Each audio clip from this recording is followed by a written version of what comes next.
Bonjour et bienvenue dans le Kick Parade 129. Salut Swan, Salut Erwan, bonjour à toutes et à tous. saison 3. Bon, allez, on va faire le top 10.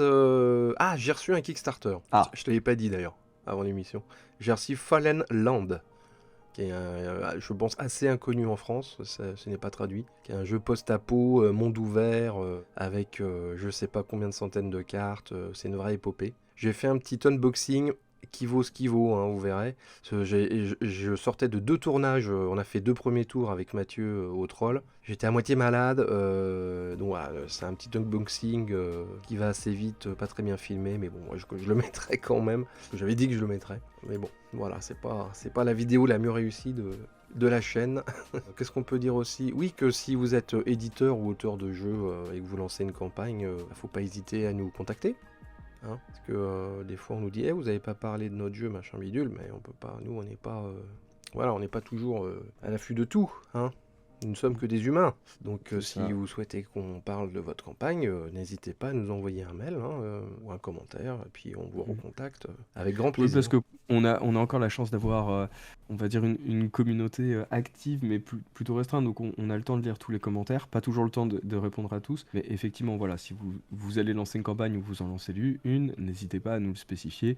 Nous, on lit les commentaires et puis on fera un petit focus dessus la semaine d'après. Ça veut pas dire qu'on en dira forcément du bien, hein, mais au moins, on peut. Enfin, voilà, n'hésitez pas à nous faire signe parce qu'on peut passer à côté de plein de choses. D'ailleurs, on passe à côté de plein de choses. Bien On sûr, n'a pas le temps de il y a tout traiter. tellement de choses. Allez, on va passer au top 10 de la semaine avec une entrée pour commencer, une nouveauté qui s'appelle Cascadero et Cascadito. Alors, c'est 2 jeux en fait.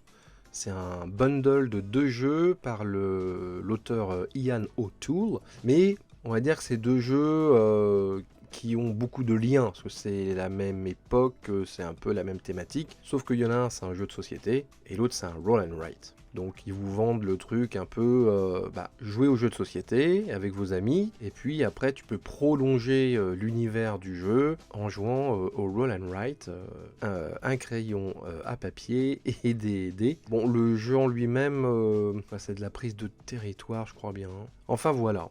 C'est de prise de territoire, gestion de royaume, le tout dans une direction artistique assez sobre. Mm. Euh, Moi, je dirais même un peu terne pour le ouais, coup. Alors, voilà, je comprends le part. je trouve que c'est un peu too much dans le sobre, quoi. Ça Ouais, fait c'est ça. un peu Ça proto, manque quoi. peut-être. Voilà, c'est ça. Ça manque peut-être d'une petite, on va dire, petite note en plus. On sent que l'idée n'est pas loin. Enfin, qu'on sent le désir. On sent que c'est un parti pris. Effectivement, je pense que ça méritait peut-être d'être un poil plus marqué. Après, peut-être que c'est pour permettre aussi une jouabilité plus simple, une ergonomie visuelle, parce qu'on sait que souvent dans ce genre de jeu où il y a plein d'actions, souvent quand on part sur une direction artistique qui est foisonnante, bah, du coup on se retrouve à avoir des plateaux qui sont difficilement lisibles. Donc peut-être que c'est ça, mais ça on ne le saura que testant le jeu en fait. C'est ça. Enfin bref, voilà. Donc il est 10e avec 1501 contributeurs et 103 000 euros. Et il est là pour 20 jours. 9e position, ça fait longtemps qu'il est sorti sur Kickstarter, mais il se hisse seulement maintenant dans le top 10. C'est Hello Kitty Day at the Park. 102 000 euros, 1524 contributeurs. Bah dis donc, petit Hello Kitty, il était temps que tu viennes dans le top 10 quand même. Tu sais, ça prouve une Mhm. chose, je trouve, c'est que Hello Kitty, c'est moins une franchise dans le vent qu'avant, hein. Bah ouais, parce que faut pas oublier qu'il fut un temps où Hello Kitty était quand même la deuxième franchise la plus lucrative au monde, hein, quand même. Il y Juste a... derrière Ouais, ouais, ouais. Pokémon et devant Mickey. Il y a une Euh, décennie, hein, ouais, à c'est peu près. ça. Et depuis, c'est vrai qu'il est un petit peu tombé, mais c'est peut-être aussi lié au fait qu'aujourd'hui, il y a peut-être plus de proximité avec le territoire japonais. Du coup, il y a beaucoup plus de mascottes qui ont émergé, etc. C'est possible. Là où avant, il était un petit peu, Un on peu va le dire, seul, ouais. singulier, ouais, Ouais. parmi tout ça. Aujourd'hui, il y en a plusieurs. Mais j'ai même envie de dire, il y a un autre truc qui me fait un peu plaisir, c'est que finalement, des jeux pour petits, pour enfants, sur Kickstarter, on en voit assez peu Oui, en c'est réalité. c'est pas la majorité, effectivement, ouais. Ouais. Voilà. Donc là, Ça vous êtes Hello Kitty et ses amis, vous vous baladez dans un parc, vous récoltez des ressources, et puis ça vous permet de faire des petites missions, des petites... voilà.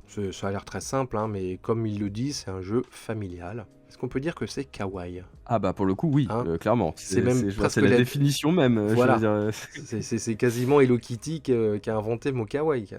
Bah, en fait, ça fait partie de ce phénomène, effectivement. Mais Donc c'est voilà. vrai que je trouve ça un peu cool, voilà, de proposer un peu des trucs pour ceux qui ont des enfants, pour pouvoir les initier, pour peut-être vous éviter de passer par les petits chevaux et le jeu de loi. Voilà. Bon, je sais qu'en boutique, vous trouvez tout ce Ouais, qu'il ouais. vous faut, Ouais, mais ouais. voilà, avoir une campagne sur Kickstarter de temps en temps, voilà, c'est plutôt bienvenu, je trouve. 102 000 euros, 1524 contributeurs. En tout cas, c'est vrai que pour une ex-franchise géante, il n'y a pas tant de jeux que ça de Hello Kitty, hein. C'est un peu passé. Donc pourquoi maintenant? Je ne sais pas. C'est... Surtout que je crois qu'il disait que l'un des précédents projets de cette société, donc c'était, bah, on avait eu Sally Face en début d'année, Mhm. mais c'était aussi qui avait fait The Binding of Isaac. Donc je trouve ça très Mmh. drôle de voir vraiment le grand écart The Binding of Isaac versus Hello Kitty. Mais voilà, clairement on sent que c'est une boîte qui est habituée aux franchises, mais c'est vrai que là où les deux autres campagnes avaient quand même fait un score assez colossal, The Ouais. Binding of Isaac étant Ah bah, oui. quasi indétrônable, Ouais, hein, ouais. mais là quand même, je pense qu'ils doivent être un peu déçus. C'est un score moyen pour une franchise aussi grosse, et donc qui prouve qu'elle n'est plus aussi grosse qu'avant, en tout cas.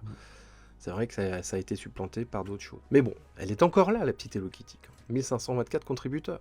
Allez, on passe à la 8e place. C'était une nouveauté qui vient de rentrer dans le top 10, c'est The Shivers Expansions Triple Terror. Donc c'est ce jeu de pop-up dans lequel on va essayer de trouver des indices, de fouiner dans des petites étagères en carton, de soulever les petits tableaux en carton. C'est absolument magnifique. C'est-à-dire que même si tu joues pas au jeu, ça peut servir de déco, quoi, quasiment. C'est des petits dioramas faits voilà, en carton, pop-up.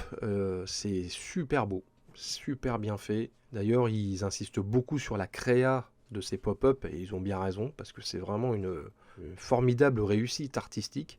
Après, pour le jeu en lui-même, bah voilà, à part l'essayer, on peut pas trop voir comment ça peut se passer. Pour la rejouabilité également, hein, c'est souvent ce qu'on a dit, on l'avait déjà dit pour le premier, hein. Mais j'ai Bah, l'impression que d'ailleurs, les, ouais.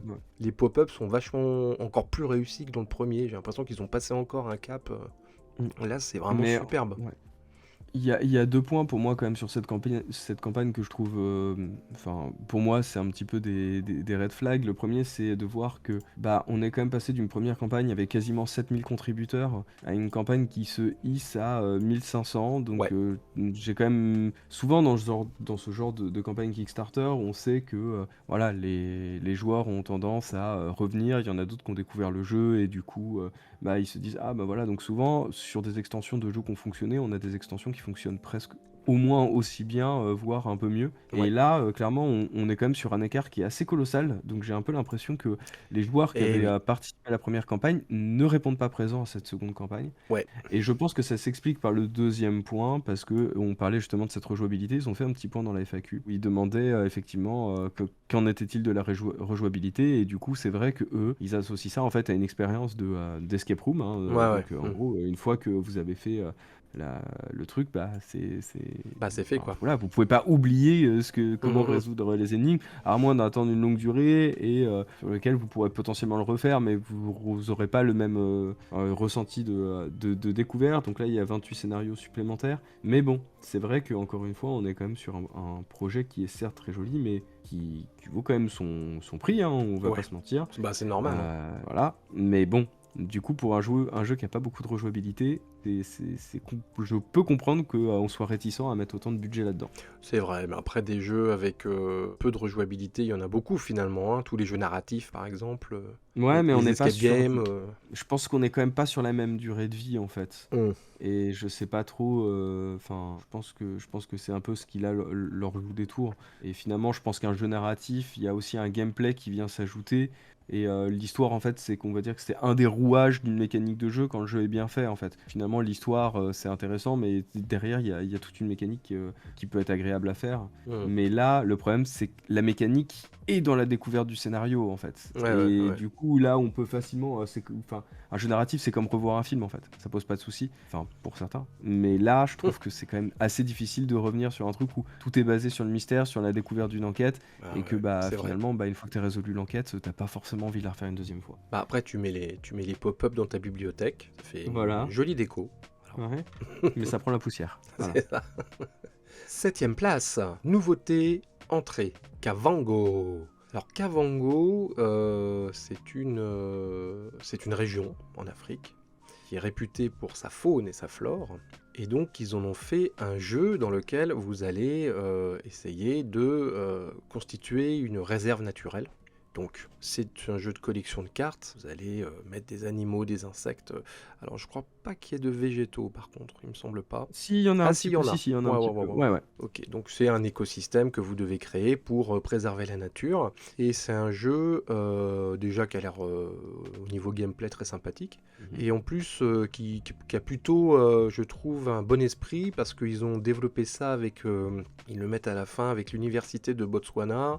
Ils ont impliqué vraiment des gens qui sont voilà, confrontés à la préservation de la nature.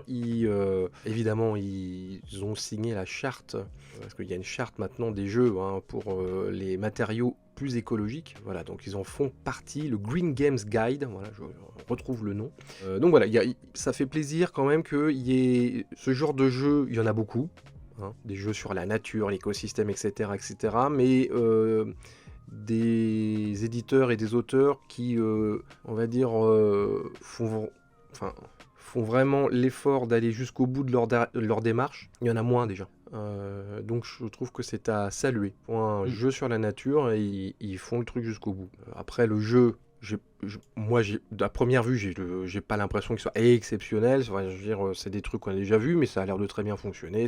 Vous mettez de la collection de cartes, il y a des points sur les cartes, il y a des trucs à mettre ensemble, vous avez des goals à atteindre. Bon, voilà, ça a l'air assez classique. Hein. Mais je trouve que la démarche, on va dire, autour du jeu est plutôt sympathique. Ouais, puis je trouve que finalement, ils ont quand même plutôt bien réussi à retranscrire hein, le principe d'un écosystème avec des cartes, parce qu'en gros, sur chacune des cartes, vous allez avoir des petits symboles. Et en fait, bah voilà, si vous commencez par mettre une végétation, cette végétation bah, va faire venir des insectes qui vont avoir comme Mm. unique condition de pouvoir d'avoir une carte avec tel symbole pour pouvoir se développer. Et donc, du coup, le fait d'avoir cette végétation plus cet insecte vont nous permettre de mettre un oiseau. Puis en fait, cet oiseau, eh ben, ça va lui-même devenir la proie d'un prédateur. Mais en fait, ce prédateur lui-même, et ben, en fait, il va être lié à un parasite dans son corps et qui du coup va permettre le développement d'autres insectes. Voilà, je trouve que la manière dont ils ont agencé tout ça fonctionne plutôt bien. Le seul regret que j'ai, c'est que si le jeu de loin est sympathique visuellement, en fait, quand on se rapproche, on s'aperçoit que c'est juste des photos d'animaux sur lesquels ils ont rajouté un filtre dessin. Ouais, Et je trouve que, c'est pas enfin, dingue, je suis d'accord. voilà, en plus on va dire enfin, en vrai ces images on les a déjà tous vues, Oui, enfin, oui. c'est des trucs qu'on voit un peu à chaque fois. Ouais, Et ouais, c'est vrai que pour le coup, ça aurait été sympa. Bon là, encore une fois, on est dans un petit jeu avec des moyens limités. c'est ça. Mais voilà, si un jour ce jeu venait à être réédité, s'il fonctionnait, etc., je pense que ça mériterait clairement d'avoir une vraie refonte graphique en partant clairement sur bah, ce qui se fait aujourd'hui, hein, cette espèce de grande mode, tu sais, comme les vieux herbiers ou les vieux Mm. manuels du 19e. Et vraiment mettre ce truc là plutôt que cette espèce d'entre-deux que je trouve pour ma part un peu raté. Mais après encore une fois la démarche a l'air cool, le gameplay a l'air fonctionnel et puis voilà il y a tout un côté pédagogique autour de la nature, de l'écologie et autant dire que faire un peu de pédagogie autour de ça en ce moment ça me ferait pas de mal. Voilà. 165 000 euros, 2027 contributeurs, et il reste une semaine. Jeu suivant. Alors après Fromage, voici Forage. Tu t'y attendais pas à celle-là. Ah non j'avoue je m'y attendais pas. Donc Incroyable. Forage, 34 000 euros, 2407 contributeurs, c'est une petite semaine. Là il y a de la VF. Donc dans Forage, alors là pour le coup c'est un petit jeu. Hein. Là on est dans 2 semaines où il n'y a pas vraiment de blockbuster et donc il y a on va dire les jeux intermédiaires qui prennent un peu de place. Tu vois, je voyais une petite souris sur la photo du jeu. Ils prennent les trous de souris, là, les indépendants. Mmh. Donc voilà, donc c'est un petit jeu de distribution de dés sur des ressources. Donc vous êtes dans forêt, vous avez quoi? Des marrons, des champignons. Qu'est-ce que c'est? C'est des murs, ça? Ouais, c'est des Ou murs. des framboises, je sais pas. Non, non, des murs. Des murs. Et donc vous mettez des dés là-dessus pour nourrir une souris, c'est ça? Oui, c'est ça. Oh. En gros, vous allez pouvoir faire en sorte, voilà, d'aller faire de la collecte. Ensuite, vous allez placer des dés, ce qui va vous permettre de scorer. Et sachant que voilà, c'est un petit jeu en solo, hein, Oui, c'est du qui solitaire. se base voilà, uniquement sur. On peut confondre avec le Saint-Nectaire. Bref, on va arrêter. Euh, Du coup, voilà, c'est juste 9 cartes, quelques dés, un petit pion de souris et voilà, vous allez devoir faire optimiser au maximum les déplacements voilà, et faire le meilleur score possible. Donc voilà, effectivement, comme tu dis, des petits jeux qui profitent d'une petite semaine d'accalmie pour tirer leur épingle du jeu. Ouais, c'est les petits mammifères qui sortent de leur tronc d'arbre quand les dinosaures ont le dos tourné. C'est ça. Cinquième place, The Night Cage, Shrinking Hollow. On l'avait vu en nouveauté, donc on va pas, voilà, on en a parlé assez longuement la semaine dernière. Donc c'est la suite de The Night Cage qui rajoute un nouveau plateau où il y a un gros monstre qui essaye de vous manger. Hein. On rappelle que c'est un jeu qui se passe dans l'obscurité, vous vous déplacez à la bougie. Et donc c'est une espèce de labyrinthe finalement, jeu d'aventure labyrinthique. Et voilà, moi, je trouve que c'est assez joli, c'est assez original. Après, je sais pas comment ça joue, si ça joue bien. On a eu un commentaire dessus d'ailleurs, Oui, quelqu'un nous en a ouais, parlé. ouais, qui nous N'hésitez avait pas à dit lire. effectivement, qui nous parlait un petit peu de comment fonctionnait la coopération dans ce genre de titre et quelle était un petit peu on va dire l'influence que pouvaient avoir les joueurs sur le côté aléatoire du jeu. Donc voilà, je vous invite à retourner sur notre précédente vidéo et puis bah si jamais ce commentaire vous a aidé, n'hésitez pas à remercier son auteur. C'est collaboratif ici. Ça va devenir un blog, nos commentaires. C'est ça. Bah pourquoi pas. Pourquoi pas? 189 000 euros, 2779 contributeurs, et il reste une petite semaine aussi. Quatrième place, League of Dungeoneers, qui monte encore cette semaine. Bah, c'est un vrai succès, 444 000 euros, 3476 contributeurs, et il reste là encore pendant 10 jours. Donc c'est vraiment la confirmation que les dungeon crawlers et les jeux d'aventure, on en redemande. Pourtant, ça a beau être assez classique, c'est même vraiment estampillé vintage, là pour le coup, dans ce cas-là. Et ça marche. Donc il y a vraiment une appétence pour ce genre de jeu. Parce que il y en a eu pas mal, et ça marche quasiment à chaque fois. Bah oui, je pense que là ils sont bien partis pour franchiser définitivement Ils doivent être contents. la campagne.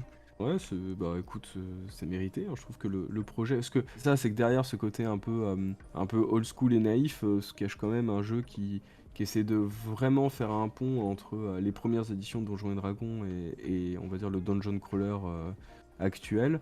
Mais je trouve que, en tout cas, dans les propositions qu'ils apportent, ça marche plutôt bien, quoi. Ce côté fiche de perso, évolutive, machin, etc. Enfin, voilà, ils reprennent pas mal de choses. Il y a un côté presque. C'est un peu laborieux là, comme la première fois que tu lances une partie de Donjons et Dragons. Enfin voilà, je trouve qu'il y a. On ressent un vrai amour du genre en réalité et ça transparaît sur toute cette campagne. Donc du coup, oui, je pense que compte tenu du succès, on sera amené à en reparler dans les mois, années à venir. Et toujours pas de français. Voilà, bah écoute, avant de passer aux 3 premiers, j'allais enchaîner, mais en fait non, on est déjà au 3e, gars. Donc avant d'enchaîner les 3 premiers, quelques nouveautés. Il n'y en a pas énormes, mais il y en a quand même. On va commencer, puisque on était quand même pas mal sur Kickstarter, on va commencer par Kickstarter avec un jeu Made in France, n'est-ce pas? Tout à fait. En fait, c'est la nouvelle extension du jeu Erune. Donc c'était, vous saviez, ce dungeon crawler qui était Encore un. notamment géré par une application qui avait été un peu, qui avait un côté un peu évolutif, qui permettait énormément de rejouabilité. Donc voilà, en gros, ils poursuivent leur franchise avec cette fois-ci un côté très néon pop, ça brille, ça va dans tous les sens, etc.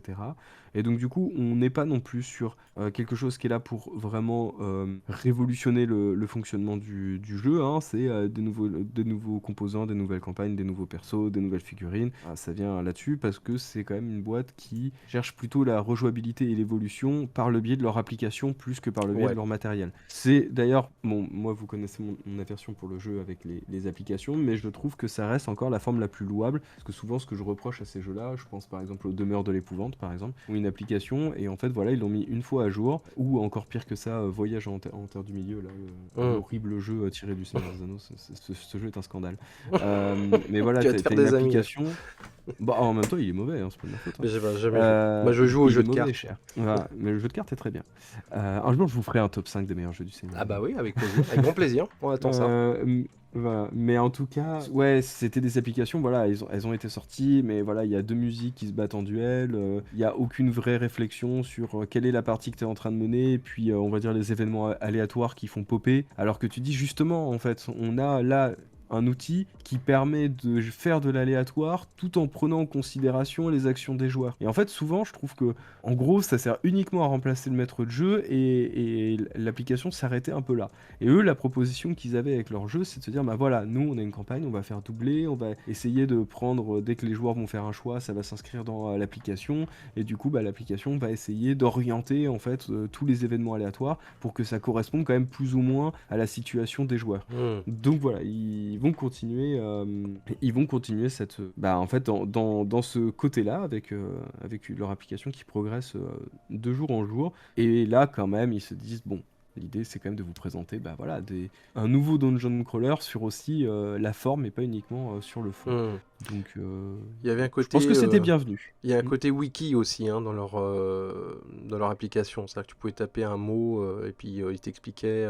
Tu as même des potions que tu trouvais, tu pouvais savoir à quoi ça servait, etc., etc. Moi j'avais joué au premier Rune, mais pas la version dev, j'avais essayé en salon pendant la version KS. C'est plutôt sympa, hein. Bon, après c'est un dungeon crawler assez classique finalement. Alors, un peu moins dans la forme, parce qu'il y a un côté un peu... Déjà les figurines sont un peu plus grosses, il y a un petit côté... pas comment expliquer, je dirais pas pop, c'est un peu l'idée quoi. Les traits sont un peu exagérés, mais ce qu'il faut, je trouve. Et là, là, c'est dans la continuité. Et puis nous, on avait parlé de Spark Riders 3000. On avait fait la vidéo pour leur campagne Kickstarter. Hein. C'est des jeunes hein, qui font ça. C'est Arcade Studio, ils sont bien. Et Spark Rider 3000, je crois que ça va pas tarder à être livré. On a vu le produit Def à Vichy d'ailleurs, c'est très très beau. Hein. Je sais pas s'il y a des backers de Spark Rider 3000, mais vous allez être contents parce que le matos est somptueux et qui fonctionnait aussi avec une application, donc ils sont vachement dans l'hybride. Et voilà, on leur souhaite bonne chance pour leur campagne. Ils en sont à combien pour l'instant là? Je vais même pas regarder. 160 000 euros, 1000 contributeurs. Ouais. Il reste 18 jours, c'est bien. C'est bien. Ok, un petit tour par GameFound parce qu'il y a quand même la nouvelle campagne de Keyforge qui s'est lancée, Grim Reminders. Alors, Keyforge, c'est assez étrange hein, parce que ça appartenait à FFG avant, Fantasy Flight Game. Puis le jeu s'est un peu perdu en route. Bon, c'était un peu la promesse du jeu révolutionnaire dans lequel chaque carte était unique, créée via un algorithme. C'était Richard Garfield qui avait créé ça, le papa de Magic the Gathering.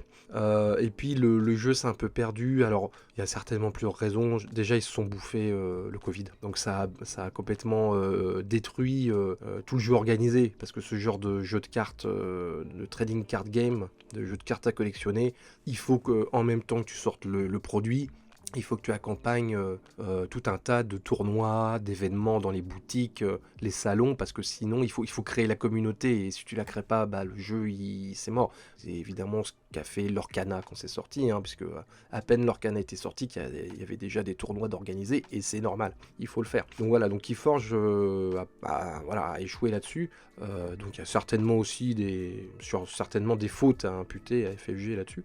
Mais en tout cas, bref, le jeu, c'était un peu noyé dans l'oubli. Et puis, il y a un ancien d'FFG qui est parti de la boîte, qui a récupéré Keyforge. Alors, je ne sais pas via quel accord. Et qui a relancé Keyforge sur GameFound. C'était quoi, il y a un an, à peu près? Et ça a été un carton. Un carton, ça a rapporté $1 million à la grande surprise de tout le monde. Et donc là ils continuent, là ils font donc la deuxième mouture Keyforge Grim Reminders. Il y a 240 cartes, donc c'est un bon package. Alors ne me demandez pas ce qu'il y a exactement dans ces 240 cartes, parce que j'ai joué à Keyforge moi il y a longtemps, j'ai fait quelques parties, j'ai trouvé ça très cool, mais je suis loin d'être un spécialiste. D'ailleurs s'il y a des spécialistes de Keyforge qui regardent cette campagne GameFound, n'hésitez pas à nous dire Parce que ça change. Je crois qu'il y a une nouvelle faction, il me semble, hein, entre autres, mais Oui, bah c'est souvent ça, c'est hein, un peu ça le, le le fond du trip, hein, truc, ouais. hein, c'est de faire de nouvelles factions avec de nouvelles mécaniques. C'est vrai que moi j'avais joué, mais j'avais joué pareil à je crois que j'ai la toute première boîte sur sur mon étagère. Mais c'est vrai que la particularité, c'était plutôt que d'avoir ce côté jeu de cartes à collectionner où, mais en fait, c'est que là, chaque deck est unique. C'est ça, Et avec en un gros, code barre c'est enfin un ouais, QR code dessus. ouais, c'est un peu C'est le début du NFT. Enfin, c'était les débuts du NFT en fait sur c'est le ça. jeu de plateau. Et c'est vrai que le problème, c'est que bah, des fois, tu pouvais choper un deck et en fait, le deck était tout pourri et au lieu de devoir jeter une carte, en fait, bah, c'était le deck qui était inutilisable. Hum. Donc, Ça, bon, c'était un je trouve ça problème, hein. toujours un... Ça, ça, Ouais, et je ça, a trouve que tern- c'est ça a toujours un certainement peu pas un aidé le problème. jeu, hein. Il en est à 183 000 euros pour l'instant. Il reste à 17 jours, donc on verra. On verra si Keyforge maintient son succès, son grand retour, son comeback. On va finir les nouveautés avec un jeu de rôle sur Game on Tabletop. Est-ce que c'est une franchise que t'aimes bien, Swan? En Je fait, ne sais disons pas.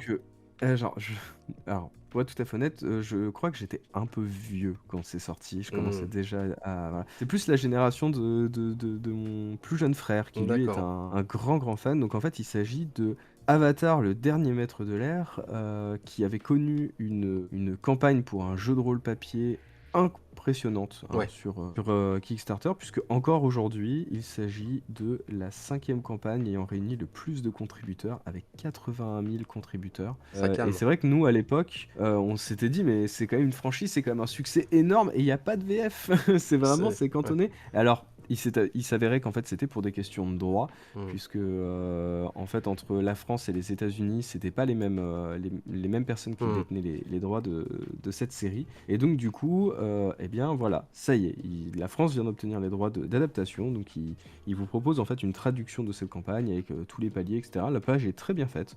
Pour le coup, je trouve que de manière générale, Game on Tabletop, c'est un site qui est plutôt ergonomique. Donc voilà, si vous étiez frustré d'être passé à côté de cette campagne, si vous êtes des grands fans de Avatar, voilà. Moi, je sais que sur le papier, ça a l'air très cool. Je vois tout à fait, parce que je crois que ma compagne aussi aime beaucoup ce dessin animé. Donc voilà, c'est une franchise qui peut-être qui mériterait d'être remise un petit peu en avant. Donc voilà, avant je crois qu'ils vont faire une adaptation Netflix en live aussi. Enfin bref, c'est Et la est-ce mode en qu'ils ce moment. vont donner dans les stretch goals un DVD de l'horrible adaptation de M. Night Shyamalan? Non, je crois que tout le monde l'oublie et je crois que les gens ont envie d'oublier, Ah, tu c'est vois. ça. Pas la peine de remuer le couteau dans la plaie. Des fois, il y a un Euh, droit à l'oubli. voilà, c'est ça, exactement. Bon, il y a déjà Euh, 1272 contributeurs, ouais. hein. Voilà, c'est ça. Donc je Du pense que 100% les français, fans c'est pas ont, mal. ont répondu présent, mais c'est vrai que je trouve que souvent les projets Game on Tabletop sont un peu plus invisibilisés. Mm. Donc voilà. En plus, sachant que la version de base est pas excessivement chère, ce qui propose une boîte de démarrage à 25 euros. Ouais. Et ensuite, il y a le livre de règles qui est un petit peu plus cher et qui est sur un prix de 45 euros, ce qui est un prix, on va dire, à peu près normal pour un jeu de rôle. Mais voilà, donc aux fans d'Avatar, voilà, c'est à votre tour de pouvoir profiter de ce projet. Ouais, et puis on note hein, que c'est Arcane Asylum hein, qui s'occupe de ça, Mm. et c'est un super éditeur de jeux de rôle français, ultra sérieux, ultra compétent, donc vous pouvez y aller, il n'y a pas de problème. On revient aux 3 premiers du classement, avec les derniers jours de Beast Shattered Isles, 667 223 euros, 4462 contributeurs. Gros succès. On rappelle que le Beast, le premier du nom, vient de sortir en boutique en France. Que là, il s'agit d'une extension. On va vous faire voyager sur des îles. Le jeu apparemment plaît beaucoup parce que je me rappelle plus combien ils avaient fait de contributeurs sur le premier. Très honnêtement, j'ai pas vérifié, mais je pense que on doit pas être loin du même chiffre. J'ai l'impression. On est reparti sur un sujet de franchise, hein. Non, mais c'est plutôt intéressant. Puis en plus, là, le timing pour nous Français, il tombe Oui, parfaitement c'est bien. vrai. Voilà. Bon, après, je crois pas qu'ils proposent de version française Non, mais il y a de quand même cette de bonnes campagne. chances que ça sorte plus Mais tard en bon, boutique en France. voilà, c'est ça. C'est-à-dire que si là c'est la première boîte est sortie, il n'y a pas de raison que la deuxième Ouais. ne sorte pas. Les joueurs répondent présents. Et c'est vrai que compte tenu du succès de la campagne, je pense que les joueurs ont largement montré qu'ils étaient intéressés par cette nouvelle mouture. Donc, Deuxième place. Alors là, c'est une vraie surprise, hein. Dark Tomb, Blood Thorn Island. Alors c'est encore une histoire d'île. Mm. 165 000 euros, 5 322 contributeurs. Hein. Et il reste une semaine pour ce Ouais, petit jeu, ce petit dungeon crawler là de poche, avec une petite boîte avec un dé de 20. C'est fou, hein. Il y a 12 petits cubes. Des petites tuiles de terrain, et ça fait 5 322 contributeurs. Est-ce que tu crois que c'est le petit Ouais. bateau en plastique qui fait toute la différence? Je pense. Avec ça. Non, mais ce que je trouve assez intéressant, c'est que la semaine dernière, on s'interrogeait sur comment mener une campagne comme ça qui dépasse toutes les attentes, alors que le principe même du jeu est d'avoir du contenu réduit. Et ben, je Oui. trouve qu'ils ont trouvé une réponse cette semaine qui est plutôt intéressante. Ah, c'est quoi? Et bien en fait, c'est de proposer du lore en fait autour de leur univers, mais sous format digital. Et du coup, dire bah voilà, en gros, Ça, c'est ils sûr que ça prend pas de ont place dans la boîte. voilà. Et donc du coup, ils ont fait un premier truc sur, ils vont proposer une espèce de bestiaire en fait avec le lore autour des créatures que vous allez rencontrer. Et puis bah là, le prochain Stretch Goal, ce sera autour de bah, en fait de l'aventure que vous menez. Il y aura probablement 2-3 éléments en format digital pour ajouter, enfin pour donner un petit peu du contexte, expliquer un peu l'univers dans lequel se passe tout ça. Donc bah écoute, moi je trouve que c'est une bonne réponse pour permettre à une campagne de continuer à vivre sans pour autant bah en fait dénaturer complètement Ah bah c'est sûr que le ça aurait jeu. été con qu'ils annoncent, bah finalement on a grandi la boîte. On- Ouais, ça aurait été con. Ouais, ou Euh, alors on se serait retrouvé avec, on en a vu beaucoup hein, des campagnes comme celle-ci, de jeux qui finalement se retrouvent avec des campagnes complètement mortes, qui évoluent pas, et puis en fait qui restent en stand-by jusqu'à la fin. Là, on sent qu'il y a eu un petit ventre mou, là, ça a dû vraiment cogiter très fort dans les équipes, et du coup ils arrivent avec cette proposition, donc je trouve que c'est plutôt bienvenu. Eh bien, on passe au premier, on y arrive. Bon, on l'a mis, il reste 3 jours. Hein. Bon, on l'a mis quand même. 1 889 000 euros. 8 486 contributeurs. Deep Mm. Rock Galactic Space Rig and Biome Expansions. C'est fort, les nains. C'est Dwarf Power. Là. Donc, c'est l'adaptation du jeu vidéo. Ça, c'est une extension, enfin une. Ils n'ont pas arrêté de rajouter des boîtes pendant toute la campagne. Là, je sais pas combien il y en a. Ils l'ont fait à la Cool Mini or Not. Là, tu peux. Mm. Alors attends, le all-in c'est combien? 330 euros. Collector's Choice, 330 euros. Bon, après t'as du matos, hein. C'est du beau jeu. Donc voilà, bon bah gros carton.